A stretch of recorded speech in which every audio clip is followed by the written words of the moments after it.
నమస్తే రుద్రాక్ష జగత్రక్ష కార్యక్రమానికి స్వాగతం సుస్వాగతం. రుద్రాక్ష యొక్క విశిష్టత గురించి తెలియజేయడానికి ప్రస్తుతం మనతో పాటు ఉన్నారు ప్రముఖ రుద్రాక్ష నిపుణులు, వేదగణిత శాస్త్రవేత్త, ఎన్నో జాతీయ అంతర్జాతీయ అవార్డుల గ్రహీత డాక్టర్ జి పాండురంగారావు గారు మనతో పాటు మన స్టూడియోలో ఉన్నారు. వారితో మాట్లాడి వాటి కార్యక్రమంలో మరిన్ని చక్కని విషయాల్ని మనం తెలుసుకుందాం. నమస్కారం పాండురంగారావు గారు. నమస్కారం. ఓం నమః శివాయ. మన కార్యక్రమాన్ని ఎప్పుడు కూడా ఒక చక్కటి కథతో స్టార్ట్ చేస్తాము. సో ఈ రోజు మాకు మా ప్రేక్షకులకు ఏం మెసేజ్ తెలియజేయబోతున్నారు? కూడా చిన్న కథ చెప్పుకుంటూ కార్యక్రమంలోకి వెళ్దాం. ఒక జమీందారు, భార్య లేదు, ఇద్దరు కొడుకులు పెద్దవాళ్ళు అయ్యారు. పెద్దవాడు మహాముదురు, చిన్నవాడు అమాయకుడు. సరే, కొంతకాలానికి జమీందారు అంటే తండ్రి చనిపోతాడు. ఇద్దరు కొడుకులు ఉంటారు. ఆస్తి సమానంగా పంచుకోవాలి. పెద్దవాడు ముదురు కదా, చిన్నవాడికి ఏమీ రాకుండా ఇద్దరికి పెళ్లిళ్ళు అయ్యే భార్యలు వచ్చారు. చిన్నవాడికి ఏమీ రానివ్వకుండా పెద్దవాడు మ్యాక్సిమం అంతా లాగేసి ఏదో చిన్న ఇల్లు ఒకటి, 4 బర్రెలు చిన్నవాడికి వచ్చి మిగిలిన అన్ని తను తీసుకున్నాడు. చిన్నవాడు ఏమీ మాట్లాడలా, అన్నకి ఎదురు చెప్పలేదు, వచ్చింది తీసుకున్నాడు. తనకు మిగిలిన ఆస్తి అంతా తను తీసుకున్నాడు. సరే, ఇలాగే కాలం గడుస్తోంది. ఒకరోజు ఒక సాధువు పెద్దవాడి ఇంటికి వస్తాడు భిక్షం కోసం. పని పాటు లేదు, కష్టపడలేని బతుకులు చేతల పావని గసురుకుంటాడు సాధువుని. సాధువు పక్క ఇంటికి వస్తాడు, తమ్ముడింటికి. తమ్ముడు భార్య అతనికి మర్యాదలు చేసి భోజనం పెట్టి, అయ్యా ఈ రాత్రికి ఇక్కడే విశ్రమించండి, ఈ రాత్రి ఏం వెళ్తారు మీరు, అలాగే అంటాడు. రాత్రి అక్కడే పడుకుంటాడు. పొద్దున్న వెళ్ళేటప్పుడు మీకు 3 వరాలు ఇస్తాను, మీకు ఏం కావాలి 3 వరాలు అని అడిగితే, మాకేం వద్దు స్వామి, మాకు అన్నీ ఉన్నాయి, ఎవరైనా ఇంటికి వస్తే సహాయం కోసం వాళ్ళు ఉండడానికి కొంచెం విశాలంగా ఉన్న ఇల్లు ఉంటే చాలు. భార్యని అడుగుతాడు, 2వ వరమైనా నువ్వు కోరుకో అమ్మా, ఏం కావాలి అంటే, ఏమొద్దు స్వామి, పేదవాళ్ళకి, ఆకలితో ఉన్న వాళ్ళకి మేము పెట్టే మనసు ఉండేటట్టుగా మమ్మల్ని ఆశీర్వదించండి. మూడో ప్రశ్న మళ్ళీ తమ్ముడిని అడుగుతాడు, 3వదైనా మంచిది కోరుకోవయ్యా, ఉపయోగపడేదని. అంటాడు, ఎప్పటికీ కూడా ఎవరిని లేదని చెప్పకుండా, చికాకు పడకుండా, వచ్చిన వాళ్ళని ఆతిథ్యం ఇచ్చి వాళ్ళని తృప్తిపరిచే విధంగా మా మనసు ఎప్పుడూ ఉండాలని దీవించండి. చికాకు పడకుండా వచ్చిన వాళ్ళందరినీ సో తథాస్తు అంటాడు, వెళ్ళిపోతాడు. మార్నింగ్ లేచేటప్పటికి తనకు పెద్దవాడు లేస్తాడు. ఇది తెల్లవారుజామున జరిగిపోయింది. పెద్దవాడు లేచేటప్పటికి ఓ పెద్ద బంగ్లా ఉంటుంది తమ్ముడిది, తినకంటే 10 బంగ్లా ఉంటుంది. ఒక్కసారి ఆశ్చర్యపడి భార్యతో కలిపి అక్కడికి వస్తాడు. ఎటు చూసినా ధనరాశులు, బంగారం. తమ్ముడు ఇదికి ఆశ్చర్యపోయాడు, ఏమిటి ఇడికి ఇంత వచ్చింది, ఎలా వచ్చిందని చెప్పి తమ్ముడిని అడుగుతాడు.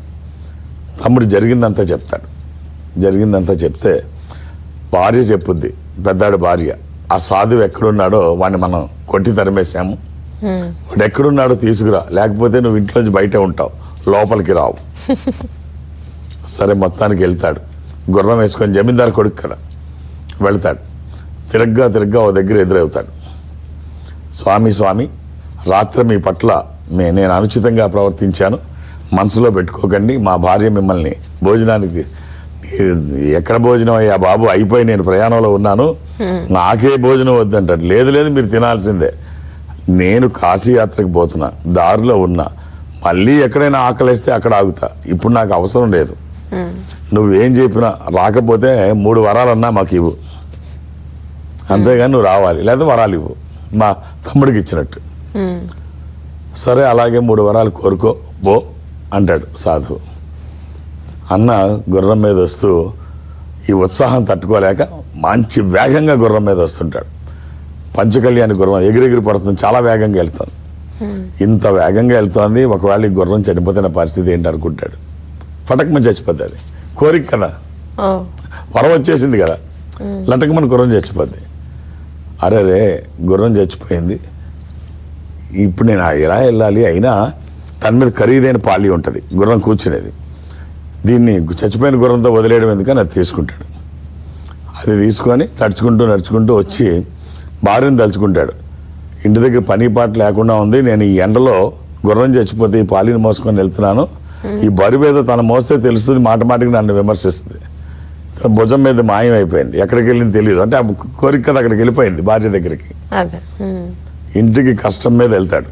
వెళ్ళిన తర్వాత ఈ బరువుతో ఎదురొస్తుంది, నీ గుర్రంది తీసుకొచ్చి నా మీద పెట్టావు అని నోటుకు వచ్చినట్టు తిడుతుంటుంది. తిడుతుంటే ఏం జరిగిందంటే ఇలా జరిగింది, 2 పాడు చేశావు, 3వదైనా సక్రమంగా కోరుకొని ఏడు, ముందు ఇది తీయకపోతే నేను చంపేస్తాను, గంట నుంచి మొయ్యలేక చేస్తున్నాను అంటే ఏం చేయాలో తెలియక అది వచ్చేయాలని కోరుకుంటాడు. సో 3 పోతాయి కోరికలు, ఆ అమ్మాయికి అది వచ్చేస్తుంది. సో సమర్థులు అసమర్థులు, మనం మంచి వాళ్ళం అయితే మనకు వచ్చే ఫలితాలు కూడా బాగుంటాయి, ఆలోచనలు బాగుంటాయి. ఒళ్ళంతా చెడు ఆలోచనలు ఉంటే వచ్చే ఫలితాలు కూడా అలాగే ఉంటాయి. సో మంచి కోరుకుంటే మంచి జరుగుతుంది, చెడు కోరుకుంటే చెడే జరుగుతుంది. మన ఆలోచనలు ఎలా ఉంటే ఫలితాలు అలా ఉంటాయి. చాలా చక్కటి కథ తెలియజేశారు పాండురంగారావు గారు. కాలర్స్ వెయిట్ చేస్తున్నారు, చూసేద్దాము. హలో హలో, నమస్తే అండి, మీ పేరు ఎక్కడి నుంచి కాల్ చేస్తున్నారు? నమస్తే మేడం, నా పేరు రాములమ్మ. ఓకే, రాములమ్మ గారు పాండురంగారావు గారితో మాట్లాడారు. అమ్మా ఓం నమ శివాయ్. ఓం నమస్తే స్వామి. ఏమిటమ్మా?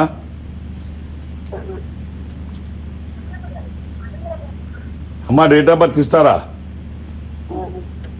స్వామి, అమ్మా డేట్ ఆఫ్ బర్త్. మా పెద్ద కొడుకుది డేట్ ఆఫ్ బర్త్ స్వామి. చెప్పండి అమ్మా, గురువు గారు వింటున్నారు, చెప్పండి. 3/3/2012 స్వామి. 3/3/2012. టీవీ చూస్తూ కాదమ్మా, మాతో మాట్లాడండి. 2012 సంవత్సరమేనా? ఓకే, కాల్ డ్రాప్ అయింది పాండురంగారావు గారు. నెక్స్ట్ కాల్ చేసేద్దాము. హలో హలో, నమస్తే అండి, మీ పేరు ఎక్కడి నుంచి కాల్ చేస్తున్నారు? నేను నెల్లూరు నుంచి మేడం. ఓకే, పాండురంగారావు గారితో మాట్లాడండి. అమ్మా ఓం నమ శివాయ్. నమస్తే సార్. ఏమిటమ్మా? సార్ నా కొడుకు సార్, నా కొడుకు కోసం అడుగుతున్నాను సార్. అమ్మా డేట్ ఆఫ్ బర్త్. 2004 సెప్టెంబర్ 3. ఎంతమంది పిల్లలమ్మా? ఒక్క బాబే సార్. అమ్మా శుక్రవారం పుట్టినట్టు తెలుసా? అవును సార్. అబ్బాయి ఏం చేస్తున్నాడమ్మా? శుక్రవారం. అబ్బాయి ఏం చేస్తున్నాడమ్మా? ఏం చేయట్లేదు సార్, చదువుకోవట్లేదు, మొండిగా తిరుగుతున్నాడు, చెడు సహవాసాలు పెట్టేశాడు. తదియా కృష్ణపక్షము పౌర్ణమి నుంచి 3వ రోజు. సార్ ఇది మేషరాశి, భరణి నక్షత్రము. ఒకడే కొడుక అమ్మా? ఒకడే కొడుకు సార్. ఇప్పుడు ఏం చదువుతున్నాడు అన్నావు? ఇంటర్ సెకండ్ ఇయర్ ఫెయిల్ అయిపోయాడు సార్. అయ్యో. సో ఒక్క రుద్రాక్ష చెప్తాను, వీలైతే వెయ్యమ్మా. ఒక 12 ముఖాలు కానీ 8 ముఖాలు కానీ, ఈ 12 ముఖాలు కలిగిన రుద్రాక్ష ద్వాదశముఖి, ద్వాదశ ఆదిత్య స్వరూపము అంటే సూర్య స్వరూపం. ఉన్నతమైన స్థితి కోసము, అనారోగ్య సమస్యలు లేకుండా బ్రైట్ ఫ్యూచర్ కోసము. అది కుదరకపోతే అష్టముఖి, ఇది గణపతి స్వరూపము. ఈ రెండిట్లో ఏదైనా ఒక్కటి వేయండి, చాలా బాగుంటుంది. All the best. మరో కాలర్ ఉన్నారు, చూసేద్దాము. హలో హలో, నమస్తే అండి, మీ పేరు ఎక్కడి నుంచి కాల్ చేస్తున్నారు? పాండురంగారావు గారితో మాట్లాడండి. ఓం నమ శివ. ఎలా ఉన్నారండి? బాగున్నాను సార్. మీరు బాగున్నారా సార్? First class. ఇవాళ ఏదో కొంచెం గొంతు అంతే. రైట్. బాగున్నా అండి. డేట్ ఆఫ్ బర్త్ ఇవ్వండి. డేట్ ఆఫ్ బర్త్ లేదండి, పేరే. ఏం చేస్తున్నారు మీరు? మేము బిజినెస్ అండి, mutton shop, meet business. Meet business mutton shop బాగా చేస్తున్నారా? బాగున్నారు సార్. పిల్లలు? పిల్లలు 2 అబ్బాయిలు, ఒక అమ్మాయి. వాళ్ళు ఏం చేస్తున్నారు? అమ్మాయి మ్యారేజ్ అయింది. పెద్ద పిల్లలు? పెద్ద పిల్లలే. అబ్బాయిల పెళ్లి చూస్తున్నారు. అమ్మాయి మీకు చిన్నగా 3 రుద్రాక్షలు చెప్తాను, వీలైతే వేసుకోండి. చెప్పండి సార్. ఒక 7 ముఖాలు, 10 ముఖాలు, ఏకముఖి. 7 ముఖాలు లక్ష్మీ స్వరూపము, శని దోషములకి మంచిది. దశముఖి అది విష్ణు స్వరూపము, మానసిక ఒత్తిళ్లు తగ్గడానికి, వాస్తు దోషములు పోవడానికి, న్యాయపరమైన చిక్కులు అధిగమించడానికి. ఏకముఖి రుద్రస్వరూపము, అపమృత్యు బాధలు లేకుండా. ఈ 3 కుదిరితే వెయ్యండి, లేకపోతే ఏదైనా ఒక్కటి. 3 కుదరకపోతే ఒక్కటి. అలా అని ఏది పడితే అది వెయ్యకండి. దురదృష్టం రుద్రాక్షల్లో 199 నకిలీయే ఉంటాయి. ఒక్కటైనా మంచిది వేయగలిగితే ఆ ఫలితం ఒక అద్భుతం. All the best. ఇక పాండురంగారావు గారు, మిమ్మల్ని కలవాలి అనుకునే వారికి మీరు ఎప్పుడు అవైలబుల్గా ఉంటారు? ఒకసారి పర్యటనల గురించి మన ప్రేక్షకుల కోసం. నేను ఒక ఆధ్యాత్మిక సంస్థలో ఉంటున్నాను. ఈ సంస్థ ప్రపంచవ్యాప్తంగా ఉంటుంది. నేను ఎక్కడికి వెళ్ళడానికి సాధారణంగా అవకాశాలు ఉండవు. కానీ ఈ సంస్థ బ్రాంచుల్లో నేను సౌత్ ఇండియా అటెండ్ అవుతాను. సౌత్ ఇండియాలో ఎక్కడికో దగ్గరికి గురువారం వెళ్ళడం కార్యక్రమంగా పెట్టుకున్నాం. కమింగ్ థర్స్డే వచ్చే గురువారం నాడు విశాఖపట్నం కార్యాలయానికి సో వెళుతున్నాను. మధ్యాహ్నం వరకు అక్కడ ఉంటాను. కొన్ని గంటలే ఉంటాను. విశాఖపట్నం కూడా నగరం పెద్దది. సో కనెక్టివిటీ కూడా ఎక్కువ. అటు ఒరిస్సా నుంచి, వెస్ట్ బెంగాల్ నుంచి, ఇటు మన తెలుగు రాష్ట్రాల నుంచి, అంటే ఈస్ట్ గోదావరి నుంచి అది కనెక్టివిటీ ఎక్కువ ఉంటుంది. హైదరాబాద్ తర్వాత అంతటి పెద్ద నగరం మళ్ళీ అదే. మీరు 2-3 పేర్లు ఇవ్వకుండా, నన్ను ఇబ్బంది పెట్టకుండా ఒక్కొక్క పేరు మాత్రమే నమోదు చేయించండి. వేరు సెల్ ఫోన్ల నుంచి, వేరు మొబైల్ నుంచి రకరకాలుగా ఫోన్లు నమోదు చేస్తున్నారు పేర్లు. అలా చేయకండి. ఇదేమి ఎమర్జెన్సీ కాదు. అంతగా అవసరమైతే నేను మళ్ళీ వచ్చినప్పుడు కలవచ్చు. ఇప్పుడు ఒక్కొక్కటే నమోదు చేయించండి. నాకు సంఖ్య కాదు కావాల్సింది, సమయం. మీరు నాకు సమయం ఇస్తే మీ జాతకాన్ని ఖచ్చితంగా నేను బాగా అనలైజ్ చేయగలను అన్న నమ్మకం నాకుంది. మీరు అనవసరంగా 2-3 పేర్లు చేయకండి, కష్టం అవుద్ది. అలాగే హైదరాబాద్లో నన్ను కలవడానికి నేను ఎవరికి అపాయింట్మెంట్స్ ఇవ్వను, ఏ రికమెండేషన్ తీసుకోను. నన్ను కలవడానికి ఏం అవసరం లేదు. నేనున్నప్పుడు వస్తే చూసేస్తాను. ఒక్క గురువారం నాడు తప్ప శని ఆదివారాలతో కలిపి అన్ని రోజులు హైదరాబాద్కే పరిమితం. ఇక దూర ప్రాంతాల నుంచి కూడా ఇక్కడ వరకు రావసరం లేదు. ఈ సంస్థ అన్ని చోట్ల ఉంటుంది. సౌత్ ఇండియా నేను అటెండ్ అవుతాను. ఈ సౌత్ ఇండియాలో ఈ సంస్థకి దగ్గరగా మీరు ఎక్కడైనా ఉంటే, అంటే ఉదాహరణకి మీరు బెంగళూరులో ఉంటే, ఈ కార్యాలయం బెంగళూరులో ఇన్ఫాంట్రీ రోడ్లో ఉంటుంది. మీరు అక్కడికి వెళితే ఒక స్పెషల్ రూమ్లో మిమ్మల్ని కూర్చోబెట్టి ఒక స్పెషల్ స్క్రీన్ ముందు అటు మీరు, ఇటు నుంచి నేనుంటాను. ఎదురు బదురుగా మాట్లాడుకునేటువంటి అవకాశం ఉంది. ఆ విధంగా నాతో మాట్లాడినా, డైరెక్ట్గా హైదరాబాద్ వచ్చి నన్ను కలిసినా, లేదు గురువారం నాడు విశాఖపట్నంలో కలిసినా, లేదు అది ఈ సంస్థలో ఎక్కడైనా, అది చెన్నై కావచ్చు, బెంగళూరు, విశాఖపట్నం, విజయవాడ, తిరుపతి, రాజమండ్రి, శ్రీశైలం, వేములవాడ, కాళహస్తి, ఎక్కడికి వెళ్ళినా ఒక్కొక్క డేట్ ఆఫ్ బర్త్ మాత్రమే చూసే అవకాశం ఉంటుంది. అర్థం చేసుకొని సహకరించండి. ఓకే అండి, మరో కాలర్ ఉన్నారు, చూసేద్దాము. హలో హలో, నమస్తే అండి. మీ పేరు, ఎక్కడి నుంచి కాల్ చేస్తున్నారు? నా పేరు విశ్వేశ్వరరావు అండి. విశ్వేశ్వరరావు గారు, పాండురంగారావు గారితో మాట్లాడండి. నమస్తే సార్. ఓం నమ శివాయ. విశ్వేశ్వరరావు ఎలా ఉన్నారు? బాగానే ఉన్నాను సార్. చెప్పండి. సార్ నా డేట్ ఆఫ్ బర్త్ 7/11/1982. అంటే నవంబర్ 7. అవునండి. నవంబర్ 7, 1900. 7 నవంబర్ 7, 1982 అండి. 82. ఎవరిదండి ఇది? నాదేనండి, విశ్వేశ్వర. ఆదివారం పుట్టినట్టు తెలుసా అండి? అవునండి. ఏం చేస్తున్నారు విశ్వేశ్వరరావు? నేను బిజినెస్ చేస్తున్నా అండి. ఏం బిజినెస్ అండి? అది సిల్వర్ షాప్ అండి, వెండి షాపు. సిల్వర్ వెండి షాప్ అండి. షష్ఠి కృష్ణపక్షము, బహుళ షష్ఠి. ఇది సింహరాశి, మకా నక్షత్రము. పిల్లలు ఎంతమంది సార్? Sir 7/11/1982 sir. 82 కర్కాటక రాశి కదా సార్. అంటే సింహరాశి ఇంకా రాలేదు. ఆశ్లేష కర్కాటక రాశి. కర్కాటక రాశి, రైట్. అంటే పొద్దున పుట్టారా సార్ మీరు? లేదు సార్, నేను రాత్రి 11:03 పుట్టాను సార్. ఇంకా సింహరాశి రాలేదండి, ఇది రైటే. కర్కాటక రాశి. ఇది సప్తమి, షష్ఠి కాదు, బహుళ సప్తమి. కర్కాటక రాశి, పుష్యమి నక్షత్రము, ఆదివారము. ఎలా ఉందండి బిజినెస్? బిజినెస్ అంతగా ఏం లేదు సార్, అది ఏదో వెళ్తుందంటే.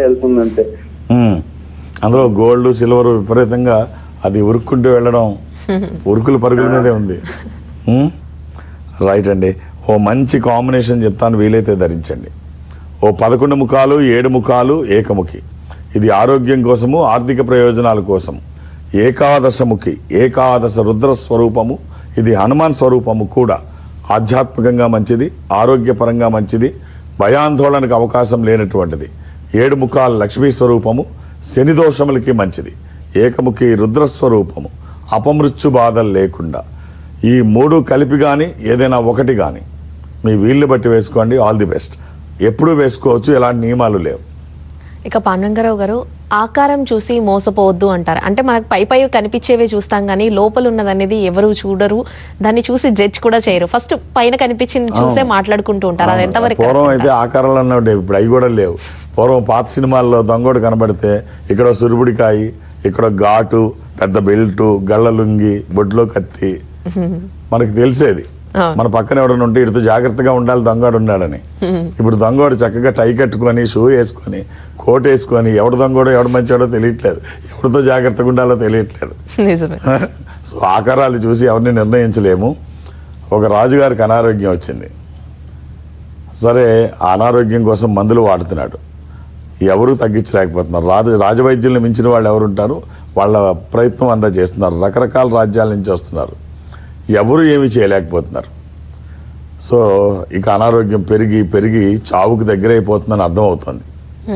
అప్పుడు అంటాడు, సగం రాజ్యం ఇచ్చేస్తాను ఎవరన్నా, తనకంటే ఏమి ఉండదు కదా, అర్ధరాజ్యం ఇస్తాను ఎవరన్నా చేస్తే అని. ఎవరు చేస్తారు? ఇక లేనిపోయిన వాళ్ళు అందరూ వస్తున్నారు తప్ప ఉపయోగం ఏమి లేదు. లేనిపోయిన అన్ని తాగిస్తున్నారు. ఇంకా అనారోగ్యం పెరుగుతుంది.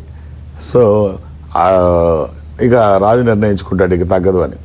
ఆ టైంలో ఒక ముసలాయన వస్తాడు, విచిత్రమైన వేషంతో. స్నానం చేసి లేడు, బట్టలు చిరిగిపోయి ఉన్నాయి, కాళ్ళకి చెప్పులు లేవు, తలనీలాలు అదో రకంగా ఉన్నాయి, తల భయంకరంగా ఉన్నాడు. రాజు వచ్చి నేను నీకు అనారోగ్యాన్ని తగ్గిస్తానంటాడు రాజు దగ్గరికి వచ్చి. వీడేమిటి ఇలా ఉన్నాడు? సరే ఆలోచిస్తుంటాడు ఏం చేయాలని. ఈలోపు మందులన్నీ తీస్తాడు, పసర్లన్నీ తీసి కలుపుతాడు. ఒక దీంట్లో ఒక బౌల్లో కలిపేటప్పటికి ఆ బౌల్ కూడా బాగాలేదు. చూసి చచ్చే బయటికి తోసేయండి వీడిని. వీడి ఆకారం మహామహులు చేయలేకపోయారు, ఈ ఆకారం వేసుకొని ఏదో తగ్గిస్తాడంట నన్ను, ముష్టి వేదవ, తోసేయండి బయటకు అంటాడు. అంత ఓపిక లేకపోయినా సరే చేయగలిగింది ఏమి లేక అతను బయటకు వెళ్ళిపోతూ రాజకోట బయట ఉన్న ఒక ఎండిపోయిన చెట్టు ఉంటే ఆ చెట్టుగా అది పోసేసి కలిపింది పోసేసి వెళ్ళిపోతాడు. 6 నెలలు అవుతుంది, అనారోగ్యంతో రాజు చనిపోయాడు. ఈ 6 నెలల్లో ఆ చచ్చిపోయిన చెట్టు, పూర్తిగా చనిపోయిన చెట్టు బ్రహ్మాండంగా వికసించింది. సో ముందు వాళ్ళ ఆకారాల్లో సామర్థ్యం ఉండదు. సామర్థ్యాన్ని మనం గుర్తించాలి, ఆకారాన్ని చూసి ఆదరించడం కాదు. ఏది పుట్టలో ఏ పాముందో ఎవరికీ తెలియదు, కాబట్టి ఎవరిని తక్కువ అంచనా వేయకూడదు.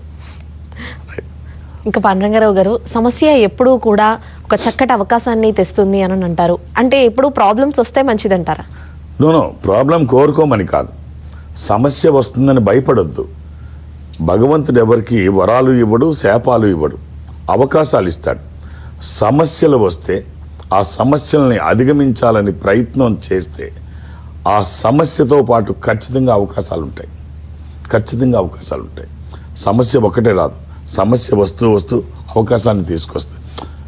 ఒక ఊరిలో నడిచి వెళుతున్న ఒక బాటసారికి రోడ్డుకి అడ్డంగా రాజుగారు ఒక పెద్ద రాజ్యంలో ఒక పెద్ద శిల అడ్డంగా ఉంది. ఎవడూ తీయట్లేదు, పక్క నుంచి వెళ్తున్నారు, బళ్ళు పక్క నుంచి వెళ్తున్నాయి, అన్ని నడిచేవాళ్ళు పక్క నుంచి వెళ్తున్నారు.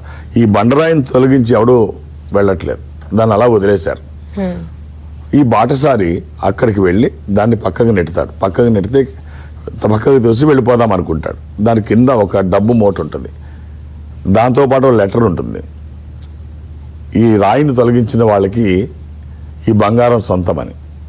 సో అంటే ఈ కథ మనకి ఏం చెప్తుంది అంటే, నువ్వు అడ్డం వచ్చింది కష్టం అనుకుంటావు, ఈ బంగారు మూటలాకే నీకు ఒక అవకాశం రావడానికి అవకాశం ఉంటుంది.